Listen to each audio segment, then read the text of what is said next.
வணக்கம் students. Next நம்ம பார்க்க போகிறது ரெக்கரன்ஸ் ரிலேஷன்லே இன்னும் கொஞ்சம் பெரிய ப்ராப்ளம் பார்க்கலாம். Find the solution to. So இதுதான் வந்து ரெக்கரன்ஸ் ரிலேஷன். ஸோ உங்களுக்கு பேர் கொடுக்கலனாலும் இது நீங்கள் பார்த்தோன்னு தெரிஞ்சோம். இதான் ரெக்கரன்ஸ் ரிலேஷன்ஸ் வித் நம்மளுக்கு 3 கண்டிஷன் கொடுத்துருவாங்க. A0 is equal to 7, 4A1 is equal to -4, A2 is equal to 8. இந்த மாதிரி நம்மளுக்கு 3 வேல்யூஸ் கொடுத்துருக்காங்க. ஒவ்வொரு வேல்யூஸை நம்ம சப்ஸ்டிட் பண்ணி ஈக்குவேஷன் கண்டுபிடிக்க போகிறோம். ஸோ ஃபஸ்ட்டு கொடுத்துருக்க அந்த ரிலேஷன் எடுத்து எழுதிப்போம். எப்பயுமே ஸ்டார்டிங் ஸ்டெப் 1 நம்ம என்ன பண்ணணும், ஏஎன்னு வந்து ஆர் பவர் என்னன்னு எடுத்துக்கணும்.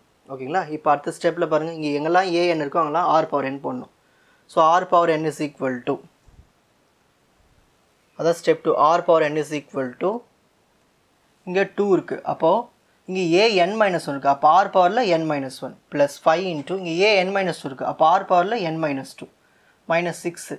இங்கே ஏஎன்- இருக்குது. அப்போ ஆர் பவரில் n-3. ஸோ எடுத்து எழுதியாச்சுங்களா? இப்போ அடுத்தது பாருங்கள், r power n is equal to 2. இந்த ஆர் பவர் n நியூமரேட்டரில் எழுதிட்டு இந்த ஆர் பவர் -1 டினாமினேட்டர் கொண்டு போனால் ஆர் பவர் +1 ப்ளஸ் 5 இன்ட்டு இந்த ஆர் பவர் n நியூமரேட்டரில் எழுதிட்டு இந்த ஆர் பவர் -2 கீழே கொண்டு போயிட்டேன். -2 கீழே போயிடுச்சுன்னா +2 ஆகிடும். -6 இன்ட்டு ஆர் பவர் n. இந்த ஆர் பவர் -3 என்ன பண்ணுறேன், கீழே கொண்டு போகிறோம். அப்போ ஆர் பவர் +3. ஓகேங்களா? நெக்ஸ்ட் இது எல்லாத்தையும் அப்படியே இந்த பக்கம் லெஃப்ட் ஹேண்ட் சைட் கொண்டு வந்துடுறேன். அப்போ ஆர் பவர் n, இந்த ப்ளஸ் இந்த பக்கம் வந்துச்சுன்னா மைனஸு, இந்த ப்ளஸ் இங்கே வந்துச்சுன்னா மைனஸு, இந்த மைனஸ் இங்கே வந்துச்சுன்னா ப்ளஸ் ஈக்குவல் டு 0. பாருங்கள், இதில் எல்லாத்துலேயும் ஆர் பவர் n இருக்கும் காமனாக. அது அப்படியே வெளியே எடுத்துருங்க. அப்போ என்ன வரும், 1 - 2/r -5/r² + 6/r³ equal to 0.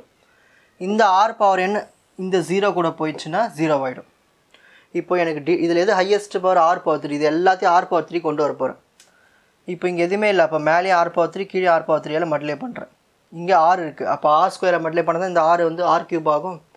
So மேலே r², கீழே r² மல்டிப்ளை பண்ணால் 2r²/r³. இது வந்து r³ ஆகணும். அப்போ நான் வெறும் ஆரால் மல்டிப்ளை பண்ணாலே போதும். ஸோ மேலேயும் கீழே ஆரால் மல்டிப்ளை பண்ணுறேன். 5r/r³. இது பண்ண தேவையில்லை, ஏற்கனவே r³ தான் இருக்குது. இப்போ டினாமினேட்டர்லாம் சேமாக இருக்குங்களா? அப்போ நியூமரேட்டரை ஆட் பண்ணிக்கலாம். Equal to 0. இந்த ஆர் பவர் 3 எங்கே போயிடுச்சுன்னா 0. அவ்வளோதான், எனக்கு இது மட்டும்தான் இருக்கும். இப்போ இதை அப்படியே கேல்குலேட்டரில் சால்வ் பண்ணிங்கன்னா உங்களுக்கு R1, R2, R3 3 ஆன்சர் கிடைக்கும். கேல்குலேட்டரை ஆன் பண்ணிக்கோங்க. ஆன் பண்ணிவிட்டு மோடு பட்டனை first time, second time, third time press பண்ணிங்கன்னா ஈக்குவேஷன் கீழே 1 வரும். அந்த 1 ப்ரெஸ் பண்ணுங்கள். நெக்ஸ்ட்டு திரும்பவும் மோடு பட்டனை இன்னொரு வாட்டி ப்ரெஸ் பண்ணிங்கன்னா இங்கே டிகிரி 2, 3 காட்டும். நம்மளுக்கு டிகிரி வந்து 3. ஸோ 3 ப்ரெஸ் பண்ணுங்கள். இப்போது r³ கோஎஃபிஷியன்டாக இருக்குது 1 equal to, next r² coefficient இருக்குது -2 ஈக்குவல் டு, r கோஎஃபிஷியன்ட் இருக்குது -5 ஈக்குவல் டு, கான்ஸ்டன்ட் டேர்மில் இருக்குது 6 ஈக்குவல் டு. ஸோ நம்மளுக்கு ஃபஸ்ட் ஆன்சர் 3. ஓகேங்களா? Next answer -2, next answer 1. சரி, இதை நான் வந்து மாற்றி கூட நீங்கள் எழுதிக்கலாம். ஓகேங்களா? R1, R2, R3 எது வேணால் சேஞ்ச் பண்ணி எழுதிக்கலாம். ஓகேங்களா? நீங்கள் இதை மாற்றி கூட எழுதிக்கலாம், பிரச்சனையே இல்லை. ஓகேங்களா? R1, R2, R3 இதுமாதிரி 3 ஆன்சர் கிடைக்குது. சரி, பை தியரம். ஓகேங்களா? பை தியரம் நம்மளுக்கு 3 ஆன்சர் கிடச்சிதுன்னா, so AN is equal to first α1, α2, α3. 3 answer கிடச்சதுனால α1, α2, α3. 2 ஆன்சர் கிடச்சா α1, α2. சரி, இப்போ அடுத்தது இங்கே R1, R2, R3 இதுக்கு R1, இதுக்கு R2 நீங்கள் மாற்றி கூட சூஸ் பண்ணலாம். ஓகேங்களா? சரி, ஃபஸ்ட் நான் எழுதுறது 1. அப்போது 1 பவர் n எழுதணும். நெக்ஸ்ட் அடுத்த ஆன்சர்னா இருக்குது -2. அதை -2 பவர் n எழுதணும். நெக்ஸ்ட் அடுத்து 3 இருக்குது. ஸோ 3 பவர் n எழுதணும். இப்போது ஸ்டெப் 3 அவங்க கொடுத்த 3 கண்டிஷன்ஸ் அப்ளை பண்ணி 3 ஈக்குவேஷன்ஸ் வரும். ஃபஸ்ட்டு கண்டிஷன் A0 வந்து 7 சொல்லிட்டாங்க. இப்போ n இடத்துலலாம் 0 போடணும். அப்போ A0 ஈக்குவல் டு 1 பவர் 0னது 1 தான். ஸோ α1 -2 பவர் 0 1 தான். ஸோ α2 3 பவர் 0 1 தான். ஸோ α3. ஸோ இந்த மாதிரி நம்மளுக்கு ஒரு ஈக்குவேஷன் வந்துருச்சு. A0 வேல்யூனது 7. So 7 is equal to this one. இதை அப்படியே இந்த பக்கம் எழுதிக்கிறேன், மாற்றி எழுதிக்கிறேன். ஓகேங்களா? ஸோ இதுதான் ஃபஸ்ட் ஈக்குவேஷன். இப்போது அடுத்த ஈக்குவேஷன் பார்க்கலாமா என்ன இருக்குன்னு? அடுத்த கண்டிஷன் என்ன இருக்குது பார்க்கலாம் கொஷினில்.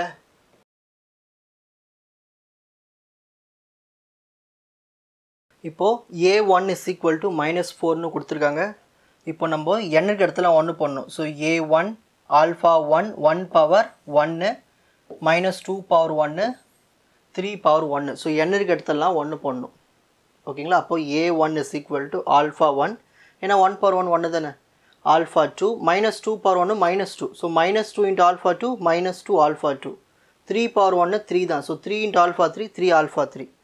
ஸோ a1 உடைய ஆன்சர் -4ன்னு கண்டுபிடிச்சாச்சு, அவங்களே கொடுத்துட்டாங்க. ஓகேங்களா. Equal to alpha 1 minus 2 alpha 2 plus 3 alpha 3.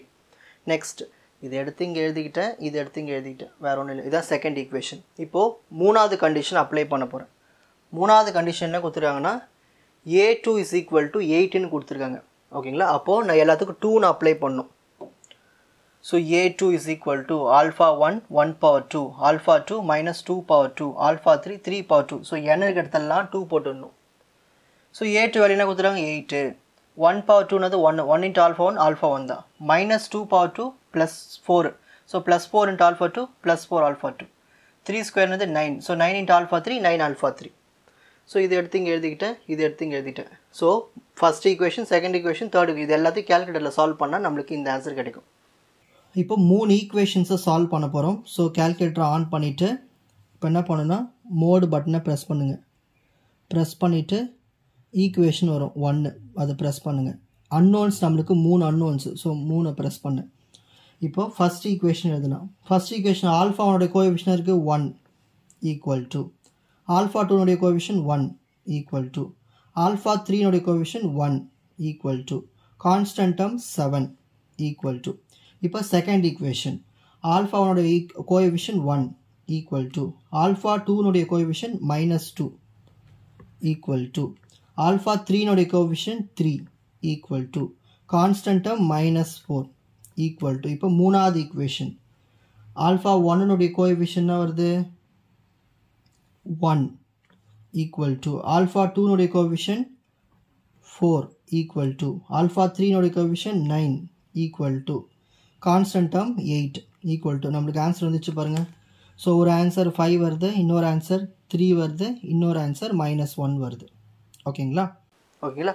So அதை நீங்கள் ஆல்ஃபா 1 ஆல்ஃபா 2 ஆல்ஃபா 3ன்னு எடுத்துக்கலாம். Therefore an is equal to, இப்போ நம்ம இந்த ஆல்ஃபா 1 ஆல்ஃபா 2 ஆல்ஃபா 3 எடுத்துகிட்டு போய் என்ன பண்ணணும்னா இந்த இடத்துல சப்ஸ்டிட் பண்ணணும், ஆல்ஃபா 1 ஆல்ஃபா 2 ஆல்ஃபா 3. ஸோ அந்த 3 ஆன்சர் இங்கே சப்ஸ்டிட் பண்ணி எழுதிட்டா முடிஞ்சு போச்சு. ஓகேங்களா. இதுதான் சொல்யூஷன்.